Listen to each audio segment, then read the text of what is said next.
Here's the thing. From the outside, the pedestal looks beautiful.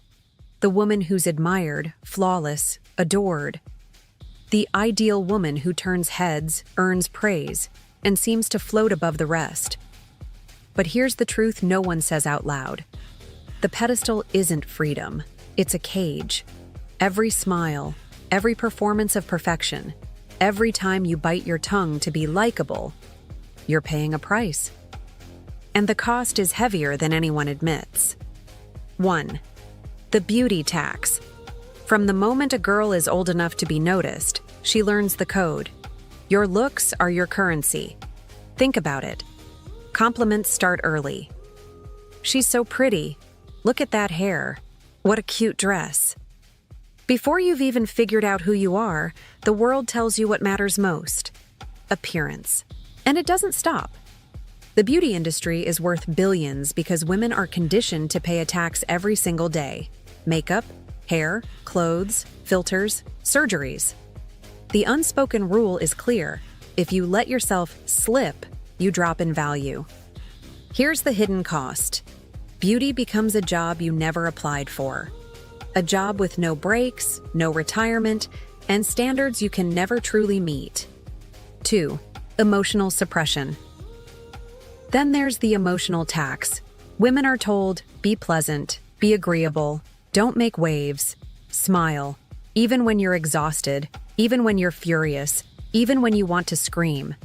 And when you do show emotion, you're dramatic, you're hormonal, you're too much. So what do women do? They swallow it. They laugh it off. They apologize for things that aren't their fault. They keep the peace. And over time, the cost piles up. Resentment, burnout, disconnection from your own feelings. Simone de Beauvoir called this the fate of the second sex. Conditioned to exist in relation to others, to play a role rather than live as a full human being. But here's the truth. Suppression doesn't erase emotion. It just buries it deeper until it leaks out sideways, through anxiety, depression, numbness, or rage.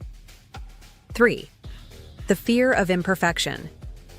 Maybe the heaviest cost of all is the constant fear of being seen as not enough. The code tells you, be ambitious, but not intimidating. Be beautiful, but natural. Be confident, but not arrogant. Be caring, but not weak. It's an impossible balancing act. And the fear of falling short never goes away.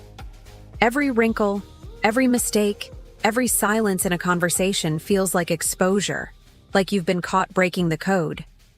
And here's where it gets brutal. Women don't just fear failure. They fear being discarded. Because in a world that rewards performance, the moment you stop performing, you risk being invisible. Nietzsche warned about masks, the danger of wearing one so long you forget who you are underneath. That's what this fear does. You build a persona of perfection, and one day, you realize you don't know the real woman inside it. The mental toll.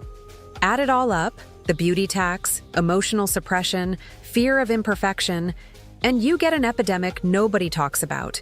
Anxiety, eating disorders, burnout, imposter syndrome, depression. The pressure to be perfect is grinding women down, one flawless selfie at a time. And the cruel irony? The pedestal looks like success.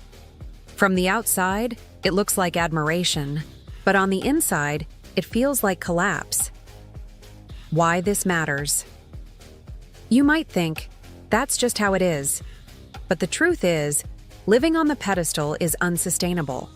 It costs mental health, relationships, authenticity, freedom. And here's the paradox.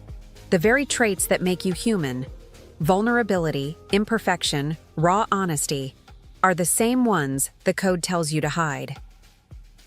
The great question. So here's the question you need to ask. How much of your energy is going into performing an identity that isn't even yours? When you spend hours trying to look flawless, is it for you or to avoid judgment? When you swallow your frustration at work, is it professionalism or fear of being labeled? When you panic about aging, is it really about health or about losing currency in a game you never chose? The pedestal might make you look powerful, But at what cost? What's coming next? In episode 3, we'll talk about breaking the code, about what happens when women stop playing by the old rules. We'll cover how to spot the scripts running your life, how to redefine success on your own terms, how vulnerability, honesty, and solidarity can rebuild femininity into something real, not performed. Because here's the secret.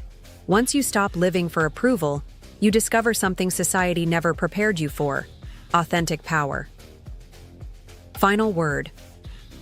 So let me ask you, what is the hardest part of being a woman today? The pressure to look perfect, to be likable, or to never fail? Drop your answer below. I'll feature some of them in episode 3. And if this hit home, hit like, share it with a woman who needs to hear it, and subscribe so you don't miss the finale, Breaking the Code. Because the pedestal may look beautiful, but you don't have to stay trapped on it.